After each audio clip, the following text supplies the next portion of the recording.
Are you ready for your final comic of the night? Hell yeah! Make it loud! Come on, make it loud for Jocelyn Bowen! Bitches all black, niggas all real, riding dick, there's some big tall hills, big fat checks, big large bills, burn out dick like 10 car wheels, cold ass bitch. I get raw shit, send it for looks, so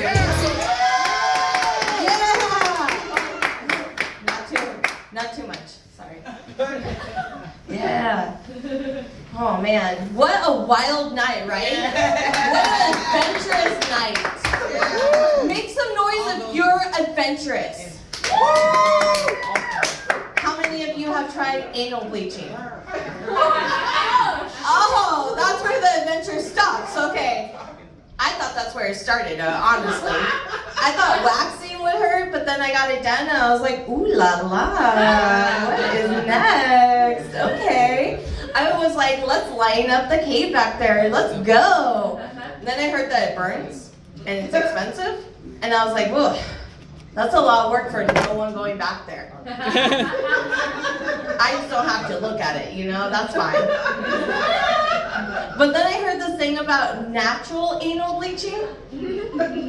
Yeah. I read this article. Okay, I'll be honest. I didn't read the article. I read the headline. And I was like, I got it.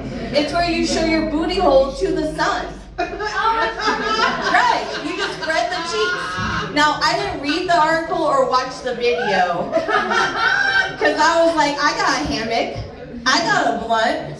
Let's go. So I smoked, I dove right in, and I started spreading the cheeks. I thought, this is easy, I can hold it, right? No. After about like 5 to 6 seconds, everything starts sweating, you start slipping, and you're playing grab ass with yourself, hoping that your neighbor's not looking at you through the peephole, being like, what the fuck? Because no matter how he tells that story, you're gonna look like the weirdo.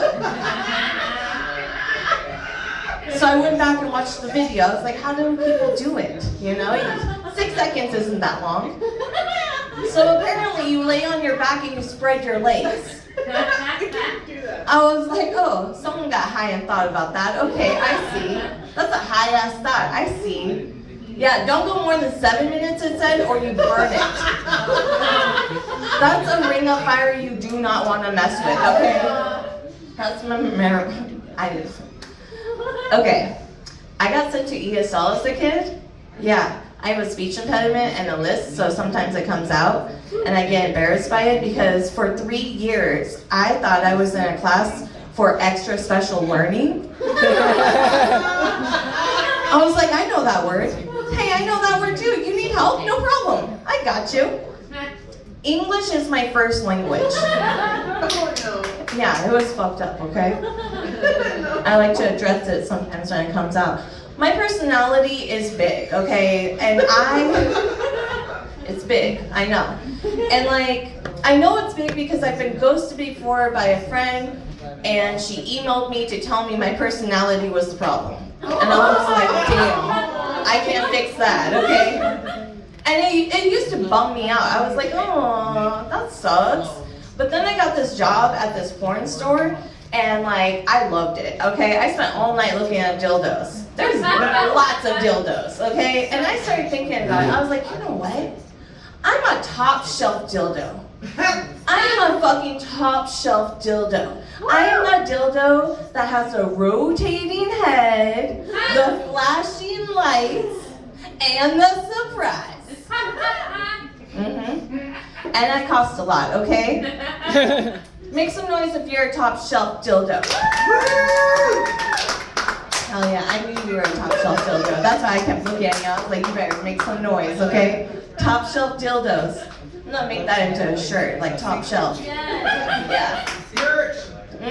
Trust me, I just gotta get that money, so I'm hustling. Okay, so I got the side gig, and it is delivering rental cars and picking them up. And it's super easy, but sometimes I have to find my way like to the next stop. So I have to take the bus or scooter. So I'm on the bus today and it's a little crowded. And this guy was sitting next to me, and he was like twitching. And at first I was like, oh man, this is up close drug study, I got it. Okay. But then I'm also a kid from the 90s, so I remember MTV and True Life, and I was like, maybe he has silent Tourette's. Maybe he has silent Tourette's. You know, because the plans were like the same. And I was like, I'm trying to give him the benefit of the doubt. Maybe it's MS, okay? We can't just like jump to meth, okay? I'm just saying. Maybe it's not drugs. So I wanted to turn to him and be like, yo, is it mental? No. Or is it fentanyl? I just want to know what I have in store, okay? Because like we are very close. We are very, very close. And there's been a lot of shit going on public transportation. So I'm ready. Goodbye. Stop it. Hey, I'm trying to be open-minded, okay? Change my perspective. Like, sometimes we judge people too harshly, too quickly, okay? Have you ever judged someone for talking out loud to themselves? You're like, oh my gosh, that person is talking to themselves? Well, guess what? I was talking to myself, walking, and I was like, I just blurted out, oh my gosh, this is crazy. And then I looked over and there was a dude standing right there, and I was like, oh, sorry. And I just kept walking thinking, what does he think about me? Like this is, I overthink sometimes. Have you ever overthought? See, yeah. I will be thinking as I'm talking, and I'll come up with new words. You know, I was doing an interview, yeah, and I wanted to say, is that right? But my brain was like, no, bitch, sound smarter. Say, is that correct? So it came out, is that correct? That's how words are made, okay? They're just made up. So correct is when you're right and correct, and it's fancy, okay? Correct.